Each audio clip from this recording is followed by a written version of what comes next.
সারফরাজের আব্বু এই যে লুঙ্গিটা নিয়েছে, এটা দেখতে পাচ্ছ, আর তার সঙ্গে এই এক্সারসাইজ গেঞ্জিটা নিয়েছে। এই যে তারপর এটা হচ্ছে একটা প্লাজো, এই যে এটা খুব সুন্দর প্লাজো এবং কাপড়টা অনেক সফট, এটা একটা দামি। আর তার সঙ্গে সেটিং করে সাদা ওড়নাটা নিয়েছি, এই যে। আর তার সঙ্গে এই কুর্তিটা, অবশ্যই কুর্তিটা অনেকটা পুরনো, মডেলটা পুরনো তাই বলছি, কিন্তু আমার এটা খুব ইচ্ছা ছিল অনেক দিনের। এই ভিতরে টিকি টিকি মানে সারফরাজের পাঞ্জাবির মতো উল্টো করা আছে এটা, এই। তারপরে আবার একটা লেগিংস নিয়েছি, এটা একটু দামি লেগিংস নিয়েছি। এটা অন্য একটা গাউন মতো নিয়েছি, তার সঙ্গে পরার জন্য এটা নিয়েছি। এই যে এই গাউনটা নিয়েছি, দেখতেই পাচ্ছ। এই গাউনটা আমি পরে অবশ্যই ভিডিও দেবো, ইউটিউব মানে পুরো ফুল ভিডিও দেবো, সেটা ঈদের দিন দেবো। এটা গাউনের সঙ্গে এই ওড়নাটা, এই যে এরকম একটা কাজ আছে, দাঁড়িয়ে দাঁড়িয়ে মতো, এই যে এটা ওড়না ওই গাউনের সঙ্গে পরব। এটা একটা সারফরাজের জামা,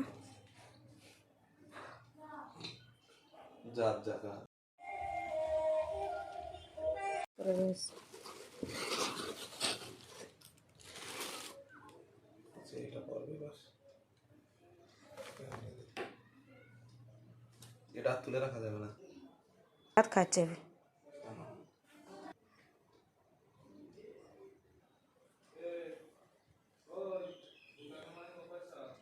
যে লাইট জুতো ও নানু দিয়েছ। আর একটা নাইটি নিয়েছি, নাইটিটা খুব সুন্দর একটা কালার, ডিজাইনটাও সামনে এরকম একটা আসছে, আর গোল, খুব পছন্দ হয়েছে আমার নাইটিটা। এই যে ঠিক আছে, মেহেন্দিও করা হয়ে গেছে, এই যে দেখতেই পাচ্ছ। কেমন হয়েছে সবাই জানিও। ঈদ মানে সত্যি খুবই আনন্দ, তবে একটাই আফসোস, ফিলিস্তিনিদের কষ্টে বুকটা ফেটে যাচ্ছে। তবু কী করব, আমরা এমন একটা পরিস্থিতিতে আছি, কিছু করতেও পারবো না। আমাদের শুধু মনে মনে আল্লাহর কাছে দোয়া করা ছাড়া আমাদের কিচ্ছু করার নেই।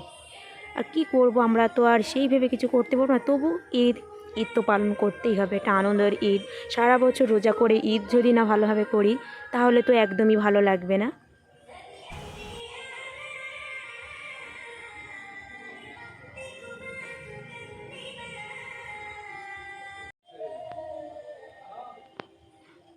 আমার বাড়ি ঈদ এসে গেছে, দেখতেই পাচ্ছ, ঈদ এসে গেছে, একদম ঝলমল করছে বাড়িটা।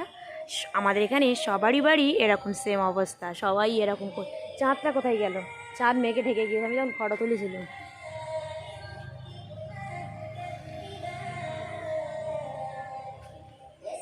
সারপ্রাইজ, একটু বাইরে এসো দেখো। সারফরাজের আব্বুর পাঞ্জাবি, প্যান্ট আছে, গেঞ্জি আছে। এই যে সারফরাজের আব্বুর টুপি, এটা সারফরাজের টুপি। এটা হচ্ছে সারফরাজের পাঞ্জাবি, আর এটা ওর প্যান্ট আছে। এটা আতর আছে, সুরমা আছে, তেল আছে, চিরুনি আছে। এই গুছিয়ে দিলাম, এবার আমি কাজ গুছিয়ে আমি তারপরে রেডি হব।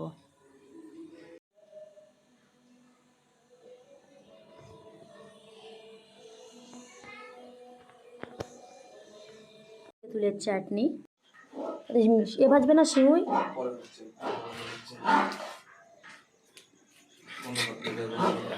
আর এখানে হচ্ছে মোটা সিমুই, এই যে ঝোল সিমুই বানাবো, হয়ে গেছে মনে হচ্ছে।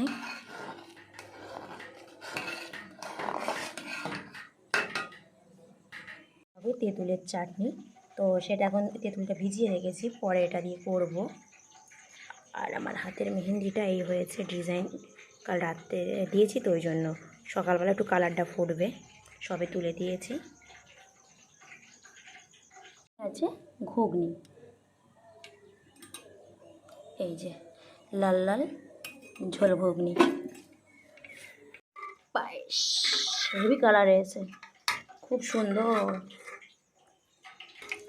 এখানে হচ্ছে দই বড়া ভাজা, গোল গোল হয় না তো, এটা হবে দই বড়া।